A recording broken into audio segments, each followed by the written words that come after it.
Welcome to Minister Deb Before the Throne.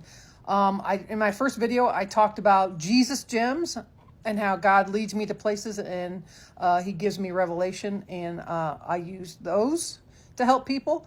Also, the second video that I took, I talked about using history to understand the stories in the Bible better. Today, I'm going to tell you about how to read a story just because it's really super cool. This story is one of my favorite stories in the Bible. There's just so many things in there. I just find it super interesting. And it happens to be in Judges 3, and it starts at verse 15. So this is a story that as you read it, it unfolds, and the information you get in the beginning helps you to understand what is happening at the ending. But you have to take your time and read the story and think about what you have read and how these revelations have helped you to understand the story better. This story might take me 2 videos. I'll see. You only get 10 minutes. Who knew? So I'm going to start out with Judges 3 and starting at verse 15. Then the people of Israel cried out to the Lord, and the Lord raised up for them a deliverer, Ehud, the son of Gera the Benjamite, a left-handed man. The people of Israel sent tribute by him to Eglon, the king of Moab. So the Israelites had done evil in the sight of the Lord again, and they were in captivity with the Moabites for a long time, for 18 years, it said before that. And so they have been in captivity to this, conquering king. So this first verse just starts out with some things. God raised up for them a deliverer named Ehud. He raised him up. That means God didn't just go, hey, wait a minute. I know that, hey, maybe Minister Deb could help take care of this problem that the Israelites were having. No, it was a process. He had to raise him up. So maybe during this 18 years, he was raising Ehud to do what he wanted Ehud to do for the Israelites. I don't know how long the Ehud needed to be trained to be the deliverer for the Israelites, but he had to be trained up, because it said he had to be raised up for them. He had to raise up a deliverer for them. The son of Gera the Benjamite, a left-handed man. Why would the Bible mention that you're left-handed? Think about that. Why is that a big deal? How many people in the world are left-handed? Depending on which one of the statistics you look at, there are several different ideas of how many people are born left-handed. At the most is 15%. At the least is 5%. So I'm just going to go with 10%. Because I can divide that easier than I can 15%. So let's say 10% of the population is left-handed. That goes in my head, 5% are women, 5% are men. I don't know if that's true, but let's just say it is. So that takes 10% down to 5%. And of those 5% of men who are left-handed, how many of them are in the army? How many of them become a soldier? How many of them are raised up by God? So that makes it a very small percentage of people, men, who are left-handed. So then he was a left-handed man. What else is important about that? Well, if you know anything about being a soldier at this time, you're using a sword, right?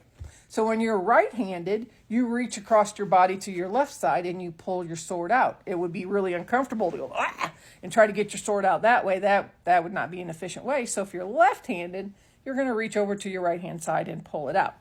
All right? So the people of Israel sent tribute by him to Eglon, the king of Moab. So a tribute is really, it's kind of like a tax. They were taken over by a foreign country, and there are several reasons why you might pay tribute. Just because the conquering king says, you owe me money. Or you are paying the conquering king some money to help protect you as a conquered nation. And there are other reasons, and we don't really know why they were paying tribute to the King Eglon. They just were. So it just so happens, as it is in the Bible often, is that Ehud was chosen to be the one to deliver the tribute to the king. So verse 16, and Ehud made for himself a sword with 2 edges, a cubit in length, and he bound it on his right thigh under his clothes. All right, so here we have some more information.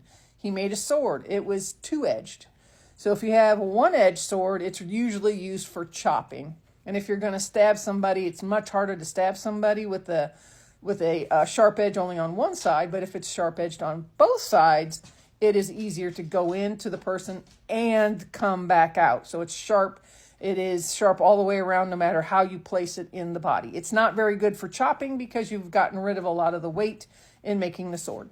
And then it was a cubit in length. So a cubit in general, no one knows exactly, was the length from your elbow to your middle finger. Excuse my little bruise there. To your middle finger. So it went from here to here. So it wasn't a very long sword. It was easy to hide because the blade wasn't that long. The blade and the handle together made for this one sword.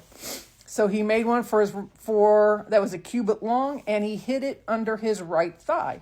Remember, left-handed, so he would have to reach over and grab the sword. That's the most efficient way to do that. And then verse 17.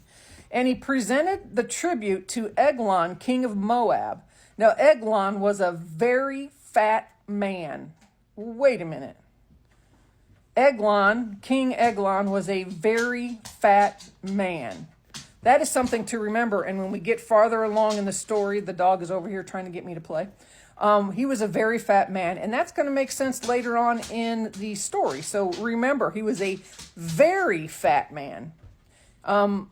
This is also another idea to remember your grammar. So if you're a fat man, okay, you're fat. But a very fat man, that adds an extra layer of understanding of how big this man was. He was very fat. Verse 18, and when Ehud had finished presenting the tribute, he sent away the people who carried the tribute. So some people went with Ehud to deliver this money to the king. Obviously, he was taking this money. He could be robbed along the way. He had people go with him. You don't like to take a trip by yourself? People came with him. All right? He sent him away. I'm done with you. Go ahead.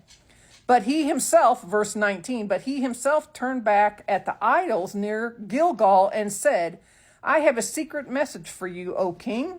And he commanded, silence. And all of his attendants went out from his presence. So that's verse 19. So now the king is like, hey, you got a message for me from the king or from God? I want to hear this. So he sends his people away. So you have Ehud left and the king Eglon is left. But one of the things you have to notice is he turned back at the idols near Gilgal.